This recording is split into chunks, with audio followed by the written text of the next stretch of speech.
Master గారు ఇంకొక అంశం మాస్టర్ గారు, ఉమ్. అన్నా చెల్లెల మధ్య వారు రోజు రోజుకి పెరిగిపోతుంది. అంటే ఎలక్షన్ 10 రోజులు కూడా లేవు, పెరిగిపోతుంది.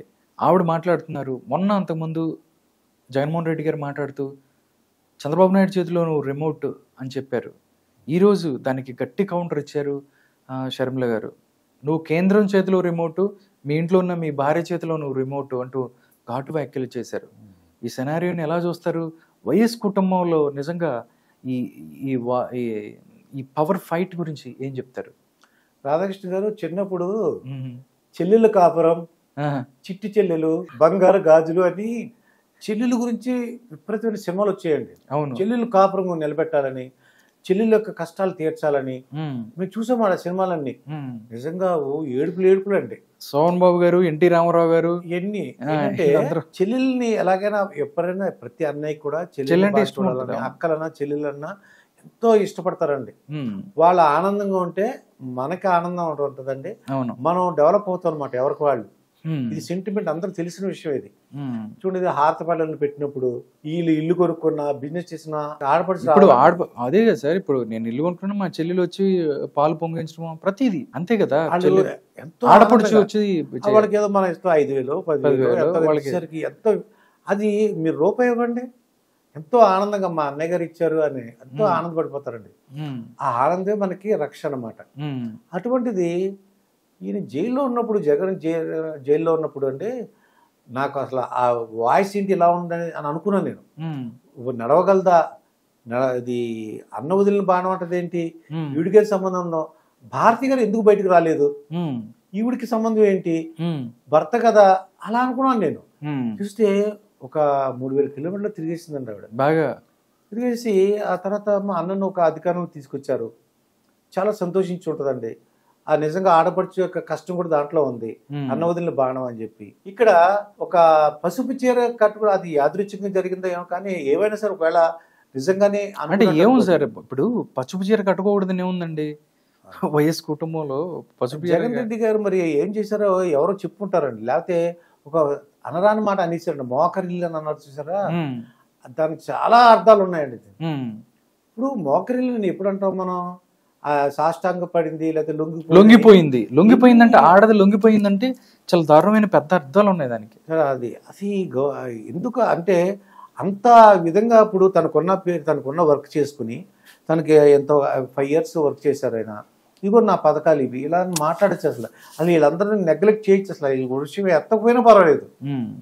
తన పథకాలు నచ్చినాయి అనుకోండి, ఇది నచ్చినాయి నచ్చబడినది ప్రజలు నిర్ణయిస్తారు. ఇలాగా ఇంట్లో వాళ్ళని బాధ పెట్టడం ఇలా చేస్తే అది శుభం కాదండి. అది మ్మ్. డెఫినెట్గా దానికి ఇబ్బంది పడతారండి. నాకు తెలిసినంత వరకు కూడా ఆడపడిచి ఇబ్బంది పడిందంటే ఆయనకి ఇబ్బంది ఉంటుందండి. అది ఇక్కడ జగన్ రెడ్డి గారు ఏమన్నారంటే, ఈ చంద్రబాబు నాయుడు గారి చేతిలో రిమోట్ అంటున్నారు. మ్మ్. మరి ఈయనెవరో ఇన్నాళ్ళు బీజేపీ 5 years అసలు కేసులు అమ్మాయి కూడా అదే అంటుంది కదా, బీజేపీ 5 సంవత్సరాలు సెంట్రల్ బీజేపీ చేతిలో మీరు రిమోట్. మీరు బీజేపీను భారతి మ్మ్. జనరల్ గా ఏంటంటే చాలా మంది ఏం చేస్తారంటే పెళ్ళం మాట వినరండి. ఆ, కానీ ఈయన పెళ్ళం మాట విన్నారా అన్నట్టుగా భారతి అన్నారు. అంటే 2 Bలు, అవును. బీజేపీ భారతి. నెక్స్ట్ భారతి. మ్మ్. ఈ బ్రదర్ అలా చేశాడు, BBB. మా brother Bharati BJP, BBB, RRR లాగా BBB. BBB అండి. చాలా విచిత్రంగాను, అంటే అంత ఇప్పుడు కూడా ఆడపడుచుల్ని ఎంత కష్టంలో అంటే ఉన్నారు. జగన్మోహన్ రెడ్డి గారి అభిమానులు కూడా వాళ్ళు అంటున్నారు, ఒక అన్నని పట్టుకొని మీరు ఇలా మాట్లాడుతుంది కూడా అని కూడా అంటున్న పరిస్థితి. బట్ వీళ్ళ వైపు వివేకానంద రెడ్డి గారి హత్యకి సంబంధించి వాళ్ళ వ్యక్తులను కాపాడుతున్నారని చెప్పి ప్రయత్నం చేస్తున్నారు. దీంట్లో ఎంతో కొంత నిజం లేదంటారా ఆడపిల్లల వాయిస్? అవునండి, ఇది చిన్న ఉదాహరణ చెప్తాను నీకు. నిన్న పులివెందులో భారతీయ తిరుగుతుంటే ఆ వైసీపీ నాయకులే తిరగబడి, అంటే అలా కదండి మీరు ఈ విషయం అన్నాడు. బట్ నేను స్టన్ అయిపోయాను. ల్యాండ్ టైటిలింగ్ యాక్ట్ గురించి, ల్యాండ్ టైటిలింగ్ యాక్ట్ చెప్తూ మీరు చెప్తారు అంటే అర్థం ఏంటి, మీరు చెప్తారంటే వాళ్ళకు కూడా ఐడియా ఉంది. భారతి గారు ఏం చెప్తే జగన్ గారు వింటారు అని ఐడియా ఉంది. అందుకే మేము మీ చెప్తున్నాం, మా పొలంలో మా ఆస్తి మీద జగన్ గారి బొమ్మలు ఏంటండి, నేను వైసీపీ నాయకుడిని చెప్తున్నాడు ఆయన. అంటే ఏంటన్నమాట, అక్కడే అర్థమైపోయింది కదా మనకి. అంటే జగన్ అంటే వైసీపీ నాయకులు కానీ ఆ క్యాడర్లో కూడా అందరూ కూడా ఉందన్నమాట, భారతి గారు చెప్పిన మాట వింటారు అని.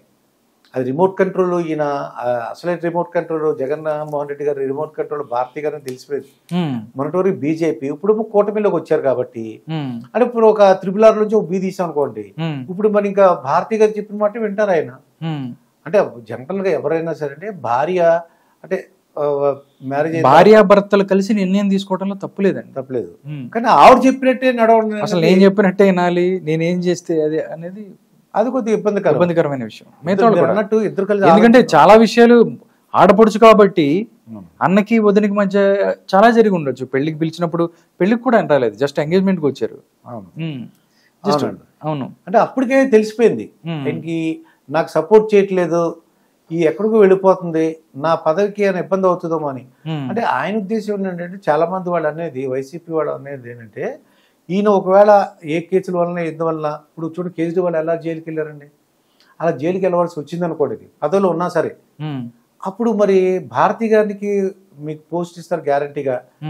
అదే చెల్లి ఉంది అనుకోండి, ఆల్రెడీ చెల్లి ఇప్పుడు షర్మిల పాదయాత్ర చేస్తుంది ఆల్రెడీ అంత ముందు, తనని అందుకే రాజకీయంగా రానివ్వలేదని చెప్పేసి ఇప్పుడు మనకు అర్థం అవుతుందండి. అంటే షర్మిల గారికి అంటే లోపల వాళ్ళు చెప్పట్లేదు, కానీ లోపల ఏం జరుగుతుందో మనం ఊహించగలం. కట్ అండ్ పేస్ట్ లాగా ఆవిడేం చెప్తుంది ఈయన చెప్తుంది అన్ని చూసుకుంటే దీన్ని బట్టి ఒక విశ్లేషణ ఉంచుకోగలం. మనం ఏం చెప్పగలం అంటే అప్పటి నుంచి వాళ్ళ కోపంగా ఉంది. అంటే అక్కడ తల్లిగా విజయమ్మ గారు కానీ అమెరికా వెళ్ళిపోయారు ఆవిడ. అంటే కోడలు కూడా కొడుకు మాటే వింటున్నాడు, కొడుకు ఏం చేస్తున్నాడు కోడల మాటే వింటున్నాడు, మా మాట వింటలేదు. ఇగో అడుగుంటారు కదా విజయమ్మ గారు ఏమని, మా షర్మిలకి అని ఎవరని చెప్పు అని ఉంటారు గ్యారంటీగా. అప్పుడు మరి సంప్రదించుంటారు భారతి గారిని, వద్దండి ఒకవేళ అయితే మళ్ళీ మనకి ఇబ్బంది పడే పరిస్థితి. మళ్ళీ ఆవిడే ఒక్కసారి అండి సీఎం పదవిలో వచ్చింది అనుకోండి, ఇంకా ఆటోమేటిక్గా ఇంకోళ్ళకి ఇవ్వాలనిపించదు వాళ్ళకి ఆ కుర్చీ. ఇప్పుడు అదే కదా మొన్నక స్వామీజీ అంటున్నాడు మాట, ఇప్పుడు ఒక 5 years చేశారండి, చేస్తే నెక్స్ట్ వస్తే ఏమవుతుంది, ఇంకోటికి ఇస్తే ఏమవుతుంది, ఈయన కుర్రోడే కదా, ఇంకా యంగేజ్ కదా, ఇంకా చాలా ఫ్యూచర్ ఉంది కదా, చేయనివ్వండి ఇంకోళ్ళు. ఈయన ఇప్పుడు చూడండి చెన్నైలో అంటే మనకి తమిళనాడులో 5 years ఒకళ్ళు ఉంటే 5 years ఇంకోలాగా ఉంటారు.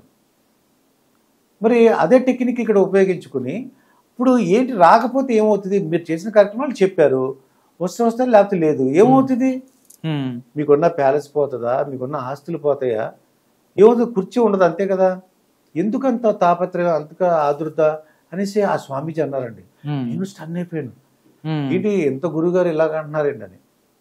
ఇక్కడ ఏంటంటే వాళ్ళు ఏమాత్రం అవకాశం ఉన్నా సరే జగన్మోహన్ రెడ్డికి ఇప్పటికైనా ఏమైనా అవకాశం ఉంటే ఆ చెల్లిని దగ్గర తీసుకోవడం, మాట్లాడడం అలా చేస్తే బాగుంటుంది. ఎందుకంటే రాజశేఖర రెడ్డి గారి కుటుంబం అందరు కూడా చాలా అందరికి ఇష్టం ఉండేది.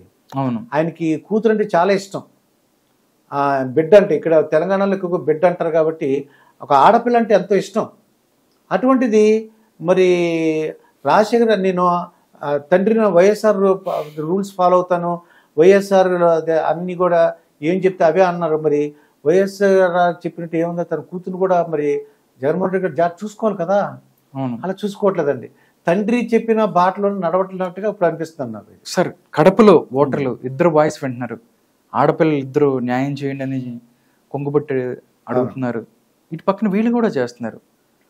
ఎవరికి వైపు ప్రజలు మొగ్గే అవకాశం ఉంది అంటే వివేకానంద రెడ్డి గారి పులివెందుల ప్రజలు అందరికీ తెలుసు, వాళ్ళ దగ్గరికి ఆయన దగ్గరికి ఏదైనా పని ఉందనుకోండి వెళితే రా అని చెప్పి అక్కడి నుంచి ఆటోలోనో రిక్షాలోనో తీసుకెళ్ళి కలెక్టర్ ఆఫీస్కి తీసుకెళ్ళి ఈ పని చేసి పెట్టు అని చెప్పి అక్కడ కూర్చోపెట్టి వాళ్ళ పని చేసి పంపిస్తున్న పరిస్థితి.